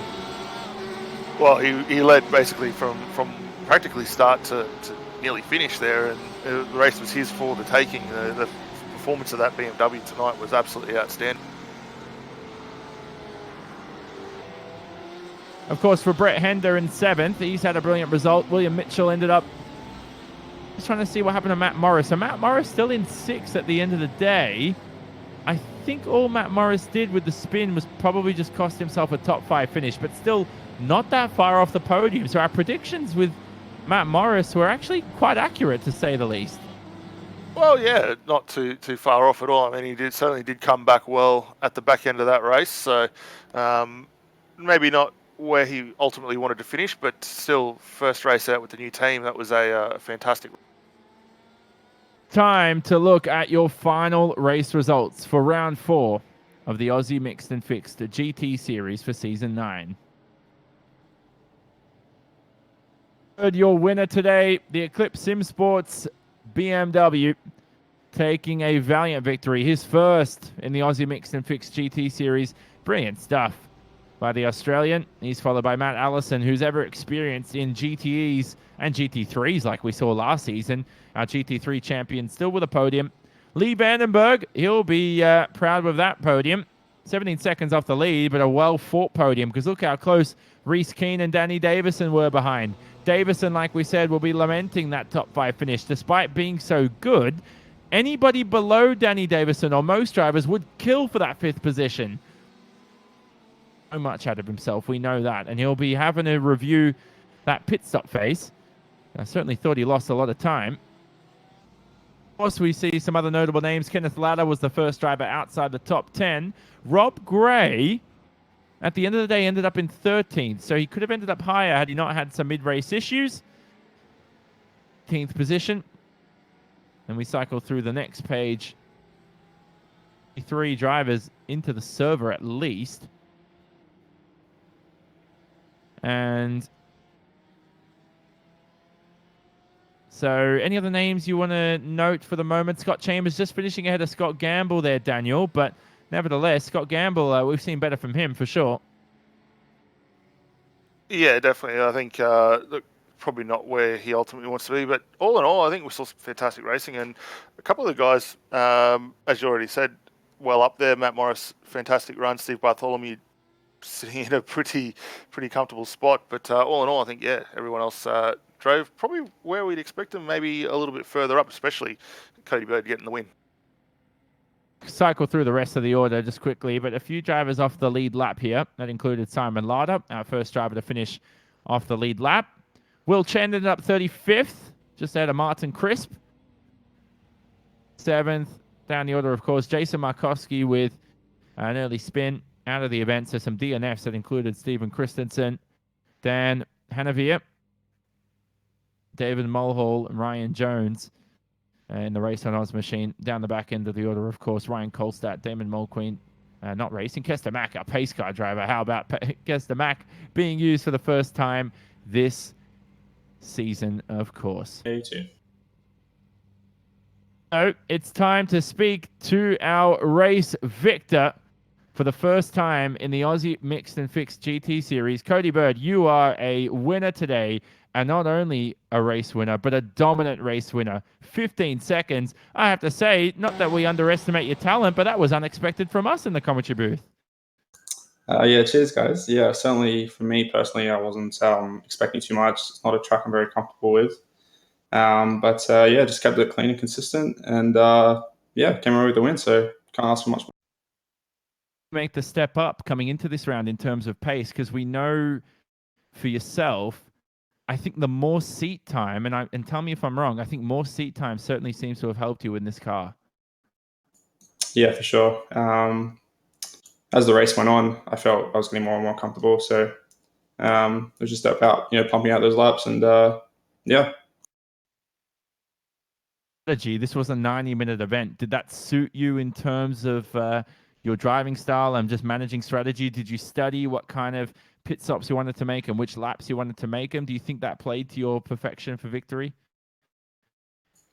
Endurance racing is something that I would say is my strength. I'm usually good at running clean, consistent laps. In terms of the strategy, I wasn't really sure what I was going to do. Well, I had an idea, but I ended up changing it up mid-race.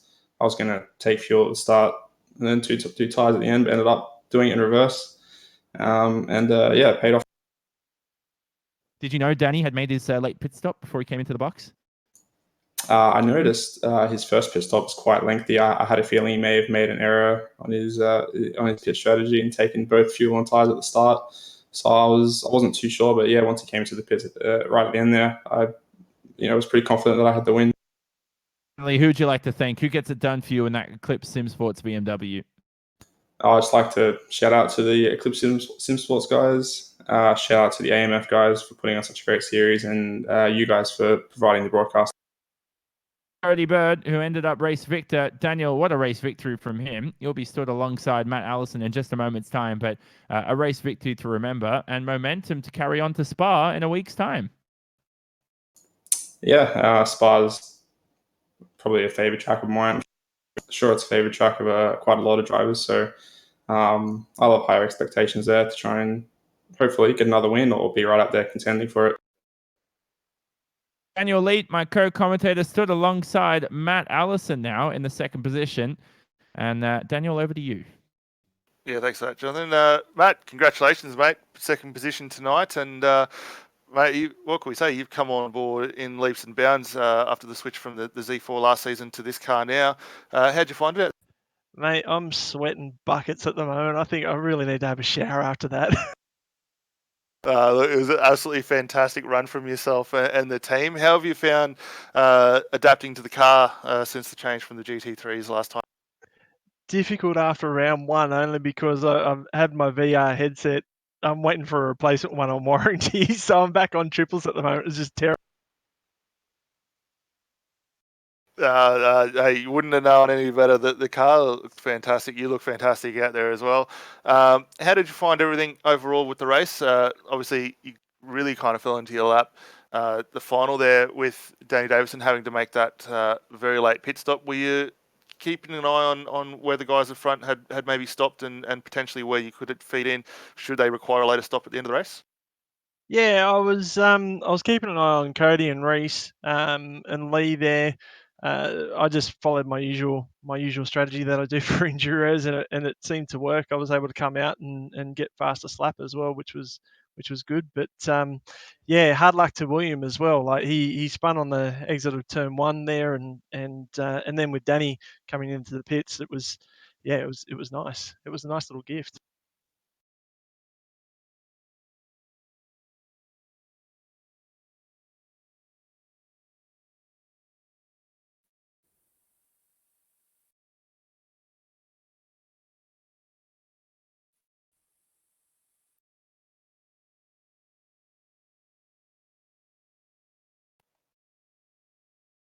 I think we've lost Daniel Leet there on microphone. So we'll get back to him in a moment's time. But Matt, anybody you'd like to thank, of course, for your brilliant performance here from COTA? Yeah, just the guys at Race on Oz. Also AMF for putting on an awesome series as always, and you guys for broadcasting. So that's Matt Allison. We'll try and get Daniel Leet home sometime soon. But Matt Allison, brilliant performance from him. He ended up in second. Our final interview for the day will be Lee Vandenberg. Lee, a podium for yourself, and I think you hit the strategy on point for yourself right now. But I'm not sure how Cody Bird managed to get such a huge gap on you guys. Yeah, I was battling a little bit with the stutters tonight, so I was sort of just pointing and shooting at the S's there, and just had a half a second stutter, and next thing I know, I was airborne and back into the fence. Yeah, and did you actually hit the fence though? I'm pretty sure you just went off into the runoff. Yeah, I don't know. I was too busy sweating there. The wheel was upside down. I was trying to turn.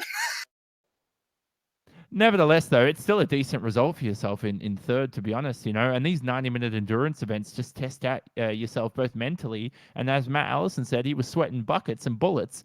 Test yourself out physically too. Yeah, he's not alone there. I need to pop the ceiling fan on a couple clicks higher next one, I think, but it's good. Well, Australia's getting hotter and hotter by the day here. That's a good sign sometimes. The weather's coming. But finally for you, heading into next round at Spa, you can carry all this good momentum into there. A racetrack, I'd say, is not too similar, but not too dissimilar from COTA. You have some elevation changes, cambered corners, all the liking. How do you look for Spa? I think it'll suit the Ferrari. It's definitely suited the Ferrari more this week than last week at Barcelona, there sort of thing. But I think, yeah, it's going to be pretty even across all. Who gets it done for you in that Mach 1 esports machine? Compete, ARMS, Race Management Services, Sam Blacklock Media, Night Rider Designs, and LeBlanc Group, and all the other blokes in Mach 1. It's a great team to be. Awesome. So that was Lee Vandenberg. Finally good to speak to him with a brilliant podium performance. And Daniel, the next round, of course, we said we head to Spa in a week's time. We'll be back to our original 45-minute format with one mandatory stop. There are 6 of those races throughout the campaign. But Spa, how brilliant is that? Spa is an absolutely fantastic circuit. It comes alive with the GTs for not only the 24-hour, but for WEC, and bringing the GTE cars out there to that circuit in particular is going to be an absolutely fantastic race. The guys know what to expect from that circuit. It's something that does challenge you all around the lap, and given the talent that we've got in the field at the moment, I think they're going to put on an absolutely fantastic show for everyone next week. Of course, due to summertime changes in Australia, do check the time changes in terms of GMT. It is now changing to 9:45 a.m. GMT as Australia moves to summertime today, of course. And the Spa-Francorchamps circuit will still display the brilliant action where you'll see our talent back racing again here on the 13th of October. And as we said, that will be for 45 minutes of racing action around the Spa GP pits layout for the moment. If any layout changes are being made, check out the AMF website and, of course, Discord page for more information on that. That will be broadcasted on your beloved Apex Racing TV. Visit apexracingtv.com and iRacing.com for more information on our broadcast and the iRacing service itself. For myself, Jonathan Simon, Daniel Eade alongside me, Scott Newton, the ever-brilliant Scott Newton behind the scenes in production. We say so long from the Circuit of the Americas. Our brilliant winner today was Cody Bird, and he took a valiant victory. The first time, maybe the first of many.